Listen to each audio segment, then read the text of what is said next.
بسم الله الله سبحانه وتعالى وقرن ما هاد إسكاله marka labaadna waxaan u mahad celinaynaa Allah subhanahu wa ta'ala ugu horeyntii maad iskale mar labaadna waxaan u mahad celinaynaa madaxda qaranka ugu horeeya madaxweynaha jamhuuriyadda ra'iisul wasaaraha iyo sidoo kale gudoomiyaha baarlamaanka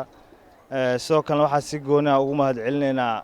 maamadeena maamo wasiirad Khadiijo taliye Zakiyo iyo maamada gobolka Banaadir ee maama Jawaahir sidoo kale gudoomiyadeeda warta nabadana Seenabna waa u mahad celinaa runtii wax waayo dawladdu waa idin garab taagan tahay mar labaad hiil mar kasta dawladdiina hiil iyo hoow idin garab taagan tahay kaliya waxaan idin ka rabnaa maadaama goboladii ay u jeedaan in cadawga la dagaalamayo oo meel walba laga xoreynayo Muqdisho soo galeen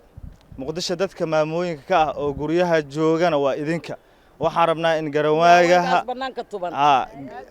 waxaan rabnaa inay garawaaga guryaha ka soo saartaan nin idin dilaayo idin xariistanaynin hooyaan aqoonin wiil yar aan aqoonin qof aan aqoonin xushmad aan lahayn gurihiina ha ku heesanina fadlan soo saara gurihiina ku jiraan ee garawaaga guryaha ka soo saara qofkii qof dila waa la dilaa qofkii shabaab ahna madaxweynaha hore u sheegay qiil looma hayo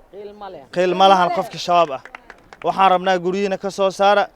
24 saacna degmooyinka iyo gobolka iyo dhamaanba dawladda heegana idin kugu jirta 24 saacna diyaaraan u nahay inaan ka jawaabno cabashidiina idinka kaliya waxaad nagu dhahdaan waa kana intuu jooga ballan waa ka jawaabayna haduu Ilaahay yiraahdo aad iyo aad aan u mahadsantiin garawaaga guryaha ma ka soo saarayna garawaaga guryaha ma ka soo saarayna ma fulinayna ballanka madaxweynaha ma fulinayna ballanta ra'iisul wasaaraha Muqdisho haweenka lagu og yahay la yiri